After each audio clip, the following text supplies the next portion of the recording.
David Douillet reçoit la médaille d'or des mains du Hollandais Anton Geesink, premier monstre sacré non japonais du judo. Passation de pouvoir.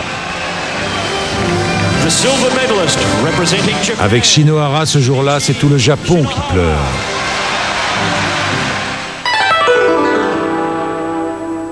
Pendant que les Anglais développaient le football et le rugby, que Pierre de Coubertin relançait les Jeux Olympiques, au Japon, Jigoro Kano inventait le judo en se servant des techniques du jujitsu, l'art du combat à main nue des samouraïs. Le cinéma, lui aussi, venait d'être inventé. Un siècle plus tard, le judo est au 2e rang des sports les plus universels et l'un des plus regardés au moment des Jeux. Très vite, le judo était devenu une histoire franco-japonaise.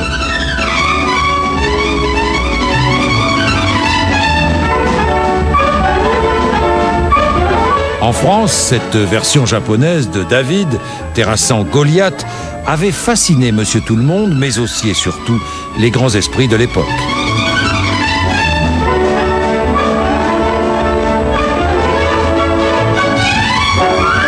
Les premiers dirigeants se recrutèrent parmi de grands scientifiques, collaborateurs du prix Nobel de chimie, Frédéric Joliot-Curie, lui aussi passionné de judo. Paul Bonnet-Maury, président fondateur de la Fédération française, fut également à l'origine de la création de la Fédération européenne et de la Fédération internationale. Bonnet-Maury, c'était un savant chez les judokas et un judoka chez les savants.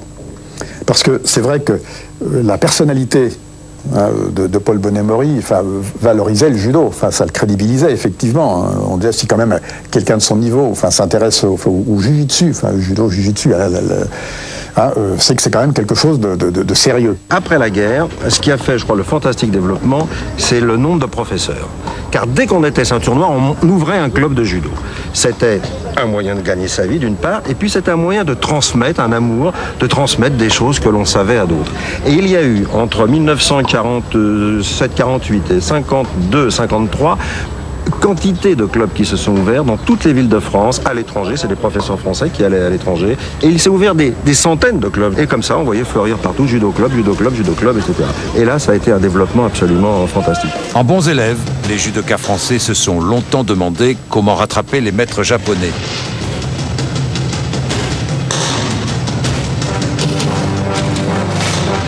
L'aventure prit plus d'un demi-siècle. La finale de Titan, c'est la finale de Titan.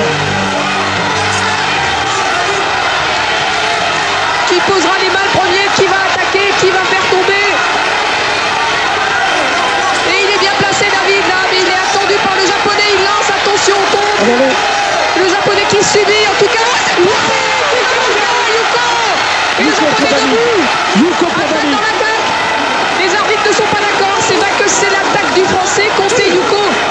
Yuko pour David, c'est normal. C'est normal. Alors là, vraiment, c'est sa tactique qu'il faut prolonger. User physiquement, être au-dessus et puis lancer un mouvement fort comme il sait bien faire. C'est incroyable ce que vient de réaliser David. On se souvient que David avait battu Shinohara en 96 en finale des championnats du monde à Paris. Pas la sanction non plus. Il est en forme David, il est tout près du bonheur. Pénalité, les arbitres se lèvent pour justifier de pénaliser David. Et l'autre aussi à mon avis puisqu'il n'a pas attaqué là-bas. Chui uniquement pour le français, en tout cas ça rapporte une minute de combat. Ça va partir, attention à ça. C'est bien Yuko. 45 secondes. Ne pas craquer. Lancer une dernière attaque. 3 secondes, ne pas craquer. Il est champion. C'est historique. David est redevenu Goliath. Il est le meilleur.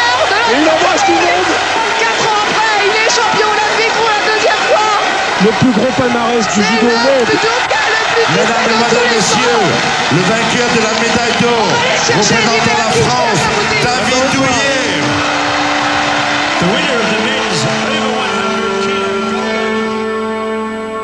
Un changement historique, bon, à la fois par la performance d'un David Douillet, parce que il devient le plus titré de l'histoire du judo. Donc c'est pas japonais, c'est un Français qui est le plus titré. Donc ça c'est fabuleux. On l'aurait jamais pensé même il y a 10 ans. Et puis deuxième surprise, la réaction des Japonais, chose incroyable. Ils ont perdu les pédales, ils ont perdu leur sang-froid, notamment Yamashita qui est la référence, et la façon de manifester sa colère totalement démesurée nous a tous surpris. Alors c'est vrai que David Douillet prenait sa place de plus titré de l'histoire. Est-ce que c'est ça? Peut-être. Il y a aussi la fatigue des Jeux, parce que c'est le jour de compétition, avec l'importance des Jeux Olympiques. Je peux vous dire que ça lui est un bonhomme. Mais bon, l'histoire retiendra ça, quoi. Douillet après Gazing et les Japonais perdant les pédales. Avec 4 titres de champion du monde et un deuxième titre olympique dans la catégorie mythique des poids lourds, David Douillet poussait ainsi de son piédestal Yasuhiro Yamashita, légende vivante du judo.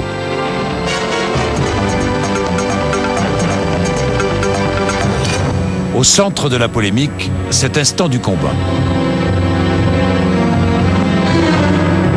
L'arbitre central déclare Yuko, c'est-à-dire gros avantage pour Douillet, ce que réclame également Marc-Alexandre, l'entraîneur du Français.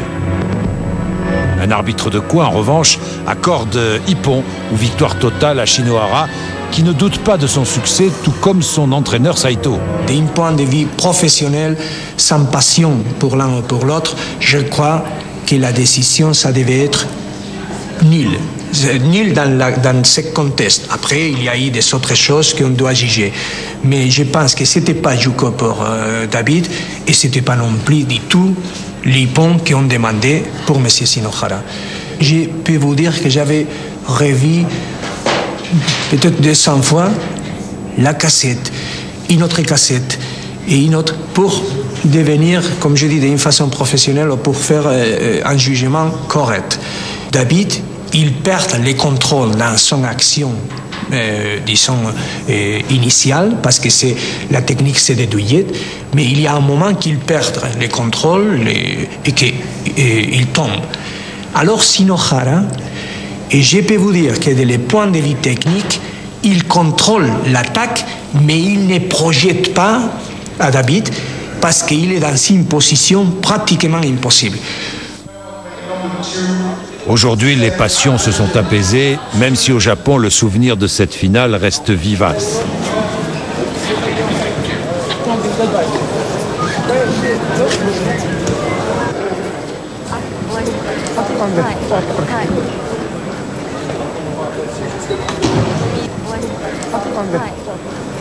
Moi-même, quand je suis sur ma chaise de coach, je m'enflamme, je ne suis pas forcément tout le temps objectif, même rarement je dirais, parce qu'on veut tellement que notre athlète gagne qu'on se sort les tripes, ça fait des mois qu'on le suit, presque on a envie de l'aider, de sauter sur le tapis, et on s'en est expliqué avec Yam, et il m'a décrit complètement ça, et puis il savait plus trop quoi faire pour s'excuser, et puis moi je lui ai dit qu'il n'avait pas besoin de s'excuser, parce que je le comprends, c'est complètement humain que de réagir comme ça, c'est à la limite normal. Alors lui, ça lui a posé des soucis là-bas au Japon.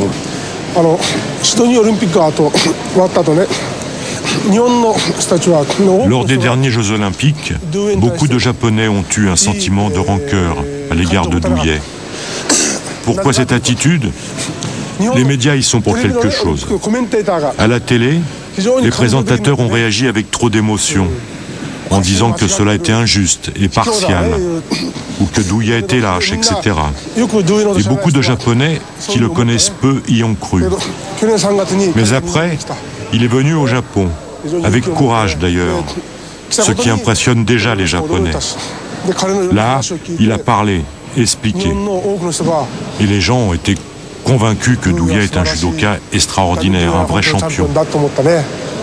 Je pense qu'il a bien fait de venir au Japon, non seulement pour lui-même, mais aussi et surtout pour nous, les Japonais.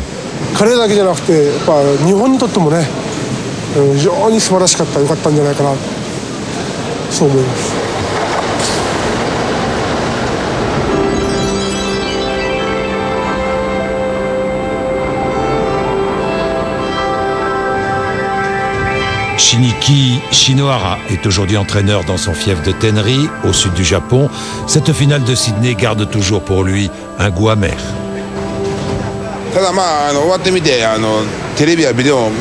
Lorsque j'ai regardé plus tard l'enregistrement vidéo, j'ai trouvé en effet que la dernière finition n'était pas très bonne.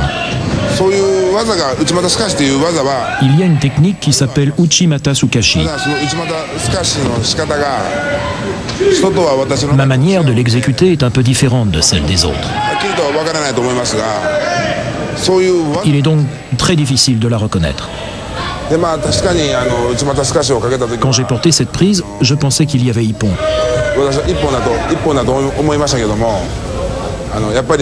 Mais si 2 arbitres sur 3 disent que ce n'est pas le cas, alors ce n'est pas le cas.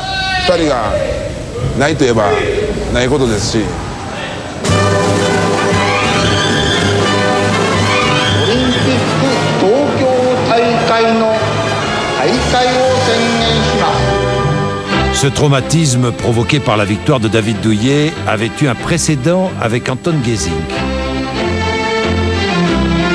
Pour faire plaisir aux Japonais, du moins le croyait-on, le judo avait été admis aux Jeux pour la première fois.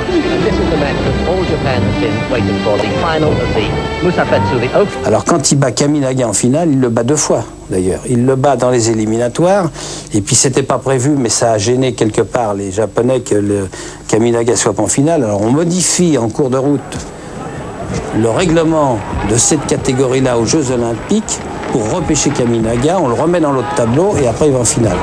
Donc Gesink le bat 2 fois. Et il le bat la 2e fois au sol. Moi j'ai une image, c'est les petits universitaires japonais qui comprennent pas. Et alors, comme on comprend quelques mots en japonais quand même, on les entend dire « Mais maître Kaminaga, relevez-vous, relevez-vous ». Ils comprennent pas qu'il est là cloué au sol par quelqu'un et que pendant 30 secondes, il va pas bouger. Alors ça, ils peuvent pas comprendre parce que c'est un maître, c'est quasiment un demi-dieu.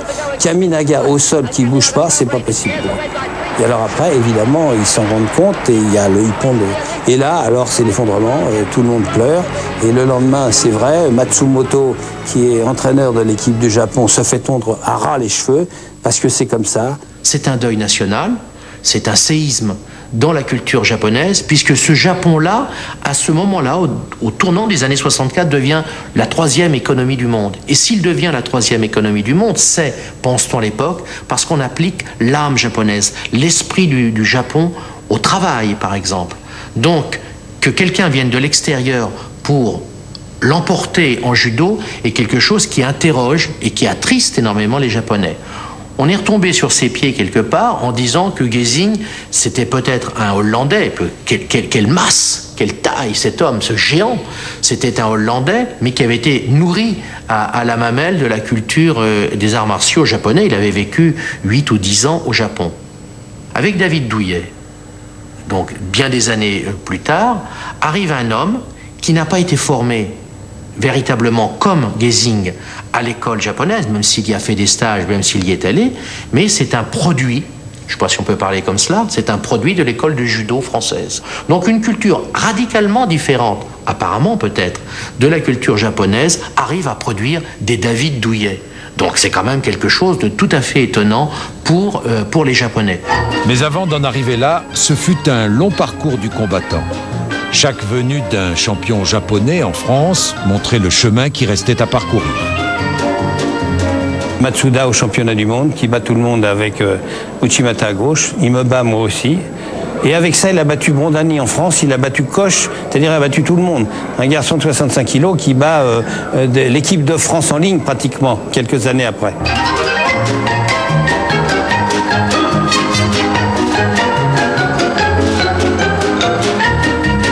J'avais 18 ans, 19 ans. Première chose, il était champion du monde de la catégorie inférieure, donc très très vite.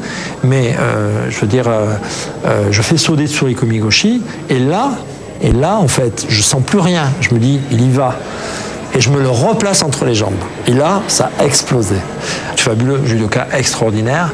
Ils partaient toujours, les Japonais, à l'époque, avec 20% de chance en plus. parce que déjà, tout le monde avait peur d'eux, quoi. Hein. C'était le premier truc. Le judo japonais gardait son grand mystère. Une seule solution, partir au Japon. Des pionniers avaient déjà tenté l'aventure avec plus ou moins de bonheur.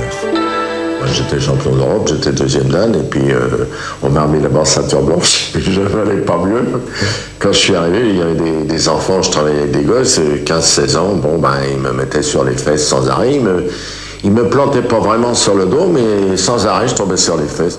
Le directeur technique de l'époque, Henri Courtine, a dit, moi, je vais envoyer des jeunes, je parie, je suis un pari.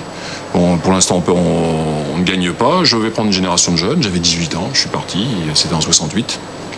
Je suis parti au Japon avec une équipe comme moi de jeunes.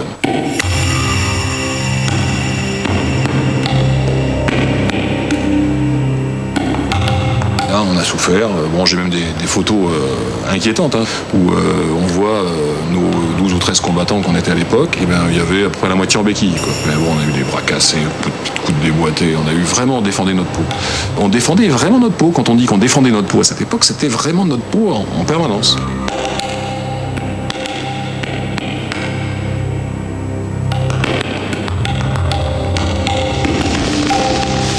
Depuis qu'on est là, on a tous la colonne vertébrale complètement en compote, on a les reins, parce qu'à force de tirer, on est toujours sollicité.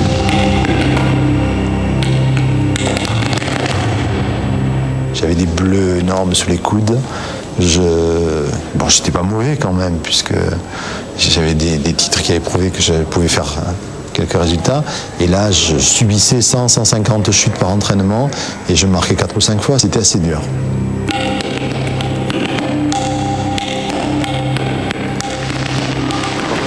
C'est une question de rythme à prendre. La première fois que je fous les pieds à Tenri, il y avait 8 poteaux à Tenri. Premier randonnée que je fais avec un type de mon poids. En 1 minute, j'ai pris les 3 premiers poteaux. Alors je me suis dit, oui, il est très très maladroit. Ou alors il cherche à me faire mal ou à me faire réagir. J'ai réagi très très vite, j'ai plus jamais été embêté. Puis ça a été la guerre comme ça pendant 2 mois.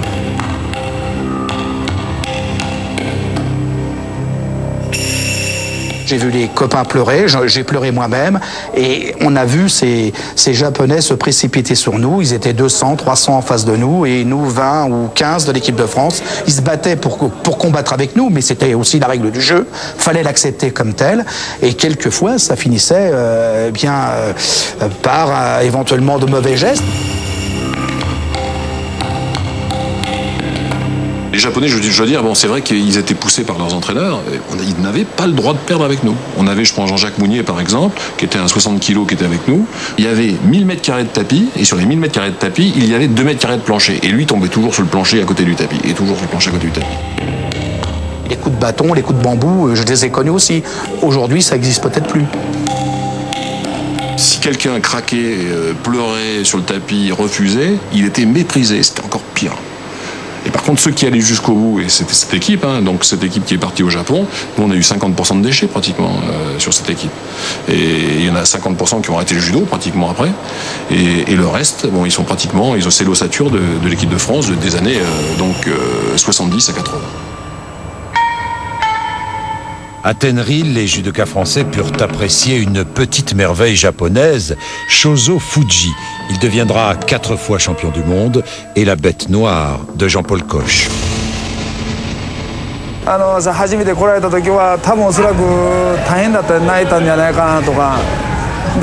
Lorsque les Français sont venus pour la première fois, cela a dû être très difficile pour eux. Peut-être qu'ils ont interprété nos entraînements comme une discrimination. Probablement qu'à cette époque, ils ne connaissaient pas le code de bonne conduite du judoka japonais. Je crois que vouloir les renvoyer chez eux encore plus fort est une attitude que vous aviez partout au Japon, à l'université de Tenri et dans chaque université. Sans doute ont-ils mal pris nos intentions. Et peut-être que sur ce point, nous leur avons laissé une mauvaise impression.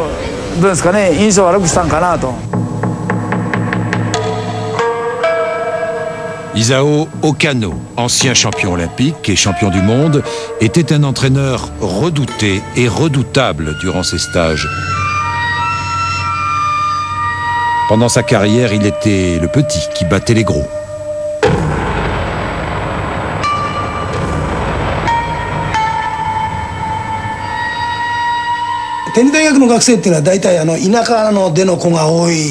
Les étudiants japonais de Tenri étaient souvent originaires de régions rurales. Lorsqu'ils s'entraînaient avec des étrangers, ils le faisaient avec acharnement. Beaucoup n'étaient pas habitués aux contacts internationaux. Parfois, certains entraînements dégénéraient jusqu'à se terminer en bagarre. Le judo, de toute façon, était catalogué comme un sport réactionnaire et, au Japon. En 68, c'est pas très loin après la guerre.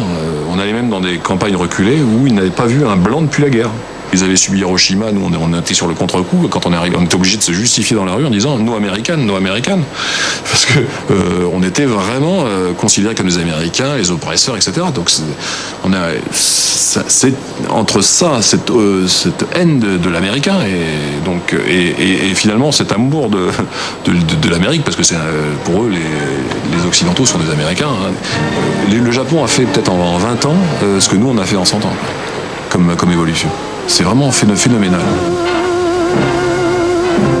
On sait que les arts martiaux sont considérés comme l'âme japonaise. Et c'est la raison pour laquelle les Américains ont interdit la pratique des arts martiaux après la guerre, considérant que justement ils voulaient défaire cette âme pour l'occidentaliser, et en même temps les arts martiaux étaient considérés comme un port d'armes.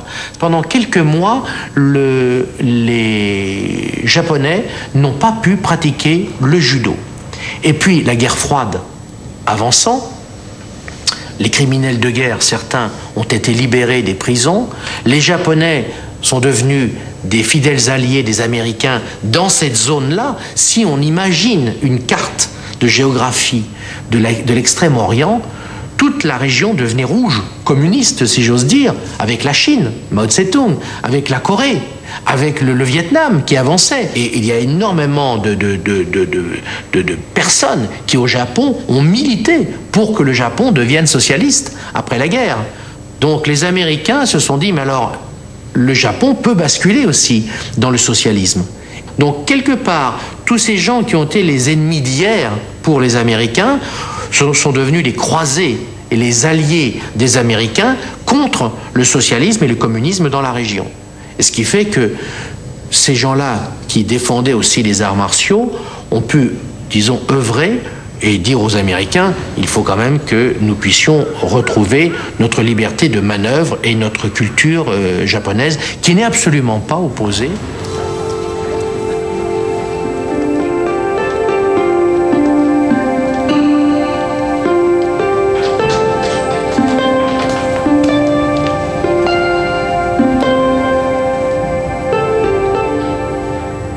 Si les Japonais ont gagné pendant longtemps, ils ont gagné aussi, et peut-être même surtout, grâce à ce patrimoine, en fait, qui est le leur, et cet investissement, je dirais, communautaire en faveur du judo. Ils n'ont pas gagné par rapport à une démarche scientifique. Là où ils ont apporté quelque chose, c'est par rapport à leur détermination, leur système d'entraînement. Puis, je vais risquer une formule peut-être un peu excessive, mais l'entraînement à la japonaise, c'est quasiment du darwinisme social. On prend les meilleurs, on les met dans une structure différente, et puis ils en font plus longtemps, plus souvent, et ceux qui sortent sont automatiquement au-dessus du lot. Donc il y a eu plusieurs stages qui ont été organisés au Japon et on s'est fait massacrer parce qu'on arrivait à des entraînements où finalement ils nous disaient tout, on avait l'impression qu'ils nous disaient tout, surtout les techniques qu'ils étaient très ouverts. Mais peut-être ce point essentiel qui est celui du point fixe, du kumikata, enfin ce qu'on appelle kumikata, la saisie, la garde, on ne nous enseignait jamais rien. Et je ne sais même pas d'ailleurs s'ils l'enseignent et s'ils ne le ressentent pas.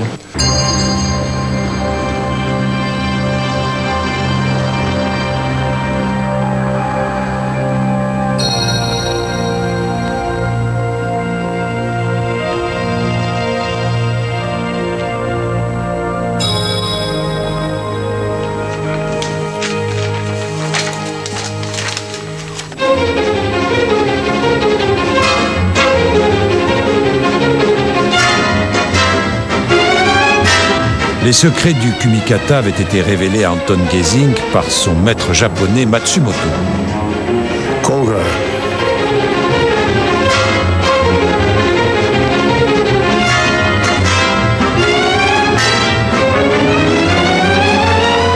Et Matsumoto dit comme ça, peut-être meilleur ici, parce que tous les judokas commencent ici, et moi toujours ici. Parce qu'ici, pas de contrôle mais ici, c'est le plus... À gauche, aucun important. Ici, parce que avec le bras à droite, la position ici, c'est possible, vous... possible toutes les techniques seulement avec le bras à droite. Il a fallu apprendre tout ça, il a fallu appréhender tout ça, il a fallu intégrer tout ça. Parce qu'avant de piger une technique en judo, c'est 30 000 répétitions. Hein. Je ne l'apprends pas comme ça. Il n'y a que Jean-Luc qui arrive à faire ça en répétant 10 fois, mais lui, il est exceptionnel. Les Japonais de l'université de Tokai rencontrent l'équipe de France à Paris. Une rencontre considérée comme un simple entraînement, mais ces images prennent aujourd'hui valeur de documents exceptionnels.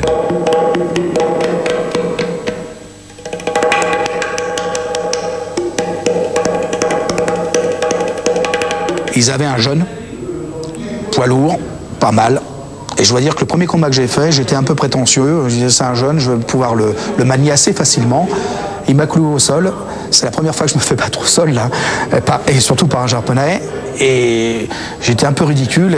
Les copains se sont moqués. Jean-Paul Koch, Jean-Luc Rouget se sont moqués. J'avais le plus jeune de l'équipe.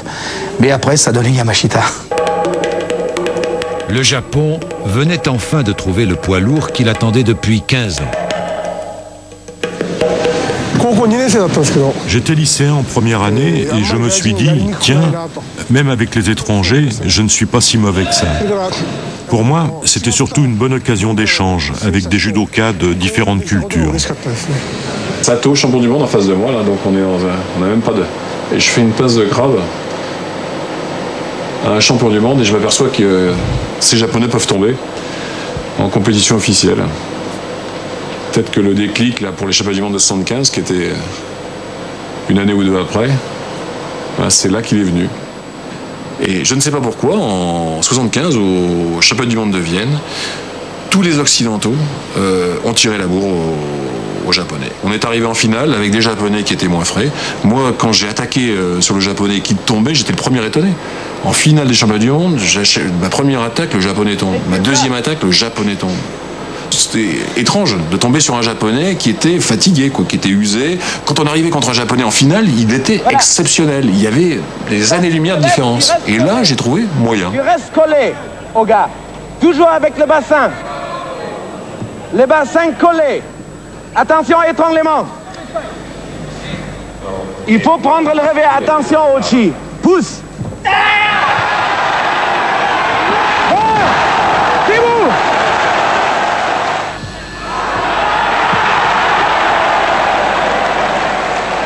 Et ce que j'ai ressenti, c'est que tous les pays l'ont ressenti. Et ce qui fait que quand j'ai gagné, on avait tous été dans cette même dynamique.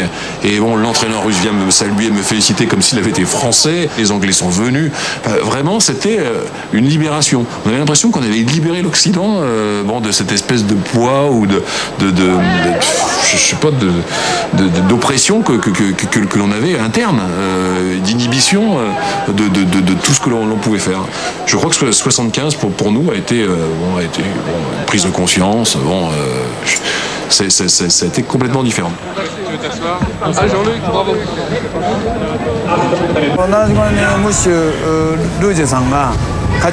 En 1975, M. Rouget a gagné. Ce jour-là, ça a été un combat acharné. Une victoire difficile, je pense. Tous les Japonais, moi y compris, nous faisions de la compétition avec l'idée que nous arrêterions immédiatement si nous perdions contre un étranger. Et c'est la victoire de M. Rouget qui a entamé cette détermination, qui a fait évoluer cet état d'esprit. Les Japonais ont changé après sa victoire, mais aussi les Français. Ils ont compris qu'ils avaient eux aussi la possibilité de gagner.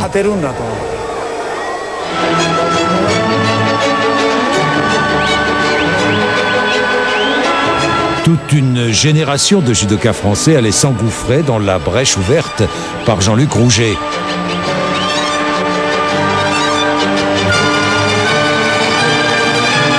sauf dans la catégorie reine des lourds où brillait l'inaccessible Yamashita. Quand Yamashita est arrivé, les gens ne se battaient plus contre lui non plus. Ce qui fait que Yamashita arrivé en finale, frais comme une rose. Il a redonné cet aspect traditionnel du japonais tel que moi je l'ai connu au début.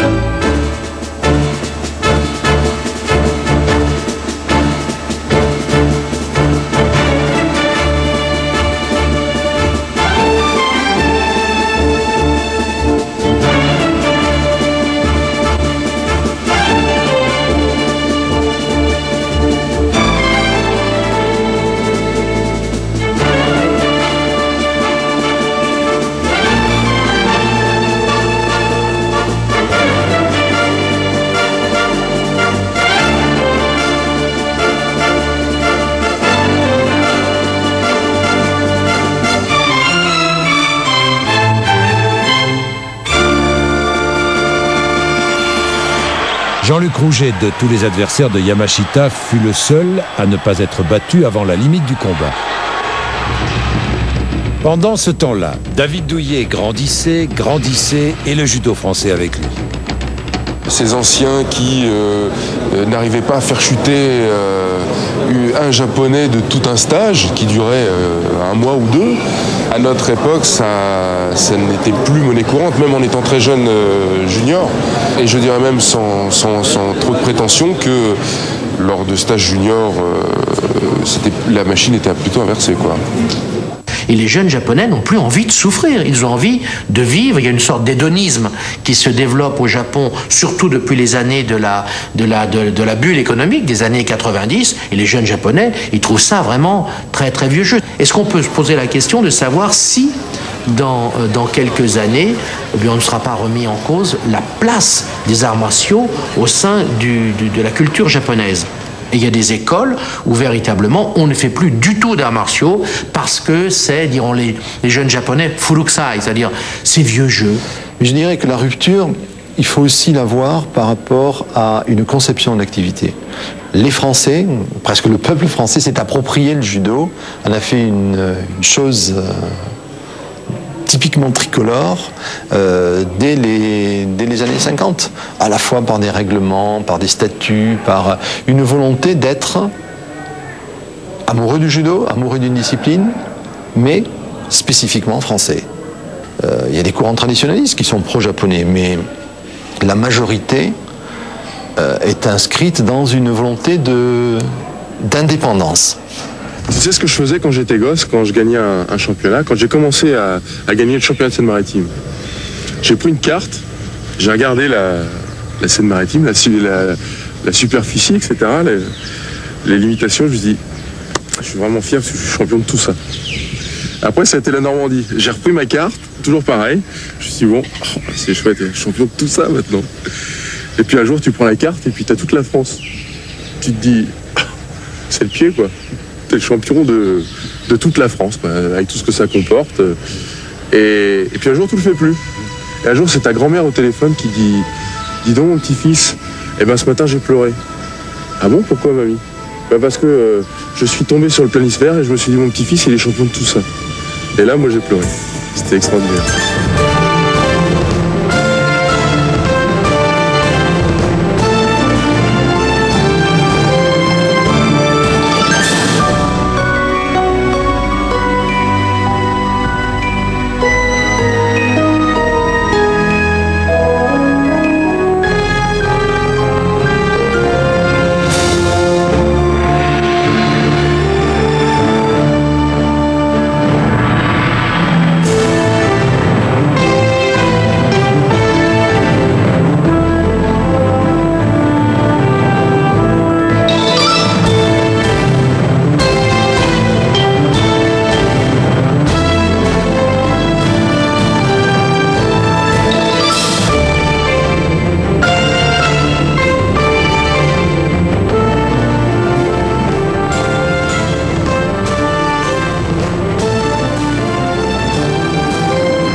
Avec le temps, il devenait encore plus des judokas comme les autres, même si ça reste toujours comme les numéros 1.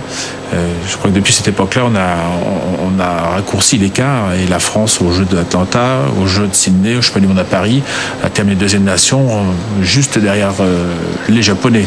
On a été respecté d'une façon forte depuis à peu près une dizaine d'années. Et les Japonais sont venus faire des stages chez nous. On a eu même des personnes au niveau administratif qui sont venues visiter les locaux. On a un stage européen qui s'est développé petit à petit, donc qui existe depuis 20 ans, mais aujourd'hui, on a plus de 30 Japonais qui viennent à ce stage, et c'est un stage qui fait référence. On a l'équipe de France féminine et l'équipe du Japon féminine qui s'entraînent ensemble régulièrement, une fois par an, parce que on échange. C'est nous, je pense, qui avons plus apporté à l'équipe féminine du Japon que l'équipe japonaise à l'équipe de France. Mais bon, ça fait partie des échanges, c'est naturel. Les deux équipes sont donc montées en parallèle. Et c'est vrai que dès 84, les Japonaises étaient toujours sur les podiums mondiaux, quoi. Elles ont tout de suite acquis une maturité, une expérience suffisante pour être toujours des adversaires difficiles. Les hommes ont vite passé leur technique et leur tactique aux équipes féminines. Et je pense que le côté combattant, malgré une mentalité très, très en dedans pour la japonaise, leur combativité est très importante. Et puis après, elles ont bénéficié de 2-3 grandes championnes qui ont vraiment monté chez elles la notoriété du judo féminin. Et bon, l'apothéose, ça a été avec Tamura, bien sûr, qui a fait une manga au Japon et qui est donc devenue une star qui aujourd'hui est 5 fois championne du monde. Donc, un petit bout de chou, 48 kilos, très vif, très dynamique, un judo exceptionnel. Et ça a permis au judo féminin japonais d'avoir une notoriété, mais elles avaient acquis une prestance sur la scène internationale bien avant.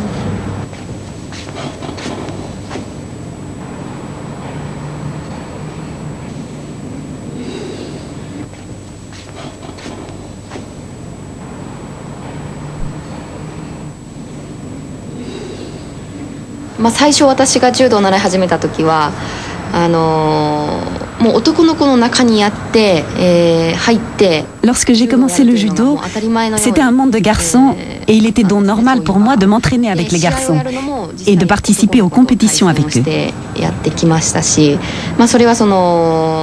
C'est seulement quand j'ai débuté sur la scène internationale que j'ai fait de la compétition avec les filles, par catégorie de poids. Mais jusqu'à ma 3e année de collège, j'avais alors 15 ans, c'était avec les garçons.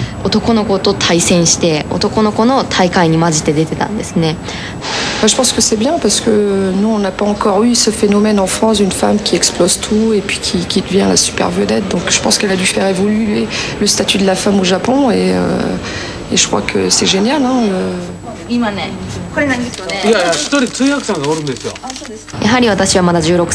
Je n'avais que 16 ans à cette époque et Cécile Novak était à l'apogée de sa carrière. Je garde un respect énorme pour elle. Après Barcelone, j'ai pu ensuite m'enrichir de nouvelles expériences. Et avant la finale, je disais je vais la battre. Avant de l'avoir prise, avant de l'avoir sortie. Alors après, sur le début du match, par contre, j'ai senti que j'étais plus forte qu'elle. Sur la prise de kumikata, j'ai dit c'est bon, j'arrive à mettre mon kumikata. La marque, ça avait été très très juste. Enfin, je marque un coca au départ et l'action, une des dernières actions, c'était vraiment en fin de match où là, elle avait mis beaucoup de rythme. Puis je sentais qu'il fallait que je tienne le match parce que j'avais juste un petit avantage et je commençais à baisser de rythme.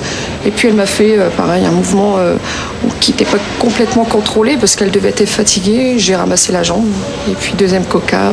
Au revoir. Attends, j'espère qu'il y a une Française qui lui fermera sa carrière.